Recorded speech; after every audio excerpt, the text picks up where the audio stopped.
तो आगे क्या कह रही है बहन। 8 सितंबर को भोग वाला वीडियो देखने के बाद सतलोक आश्रम वालों ने हमारी नो एंट्री कर दी।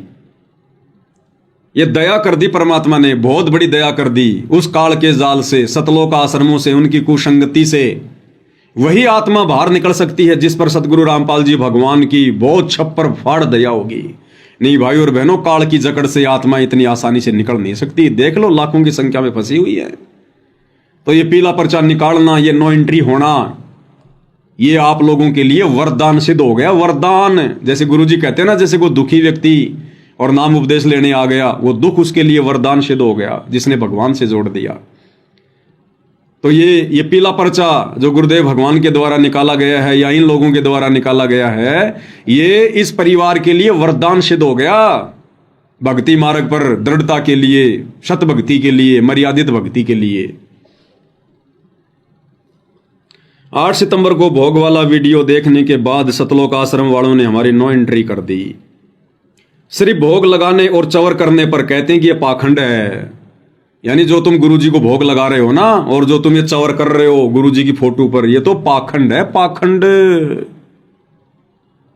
अब भाई और बहनों, अगर भोग लगाना 5 दीपक वाली थाली, 7 वाली, 11 वाली, 17 वाली या 21 वाली जो गुरुदेव भगवान ने हमें आदेश दिया हुआ है, अगर इस प्रकार से गुरुजी की आरती उतारना, उनको भोग लगाना, चवर करना, अगर ये पाखंड है, तो फिर इन आश्रमों में क्या होता है भाई और बहनों?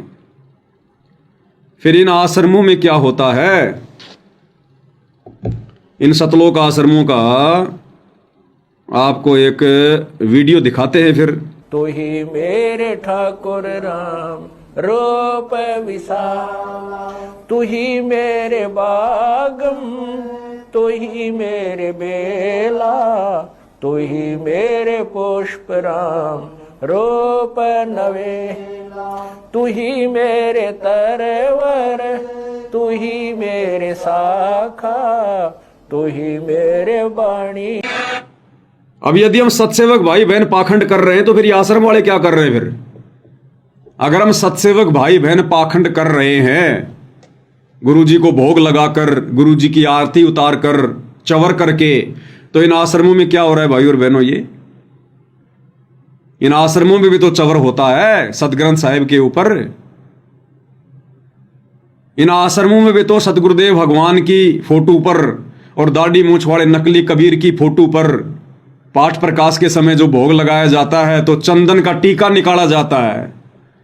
फिर तुम उस फोटो को चंदन का टीका लगा के क्या उसका सम्मान कर रहे हो क्या? फिर तो तुम भी पाखंड कर रहे हो। उस फोटो के आगे तुम भाई बहन आरती उतार रहे हो 7 दीपक के साथ में, फिर तो तुम भी पाखंड कर रहे हो।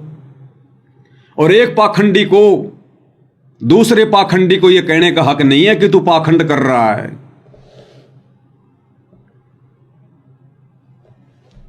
तो ये पाखंड तो इन आश्रमों में भी चल रहा है, अगर ये पाखंडी है तो। लेकिन भाई और बहनों, ये पाखंड नहीं है, ये परम श्रद्धा का प्रतीक है, भगत की परम श्रद्धा का प्रतीक है ये। इन आश्रमों में तो फॉर्मेलिटी में किया जाता है, देखा देखी में कर रहे हैं, गुरु को मानुष मानकर कर रहे हैं, और साध संगति में अपने गुरुदेव भगवान के प्रति असीम श्रद्धा व्यक्त करते हुए कर रहे हैं। तो इन्होंने कहा कि ये तो पाखंड हो रहा है, पाखंड। लेकिन ये सब तो चलता ही रहेगा, क्योंकि इस मार्ग में संघर्ष है। कबीर का मार्ग कठिन है, नहीं कायर का काम, इस पर चले कोई सूरमा या 8 पहर संग्राम। अंतिम श्वास तक संघर्ष है परमेश्वर रामपाल जी के भक्ति मार्ग पर, अंतिम श्वास तक।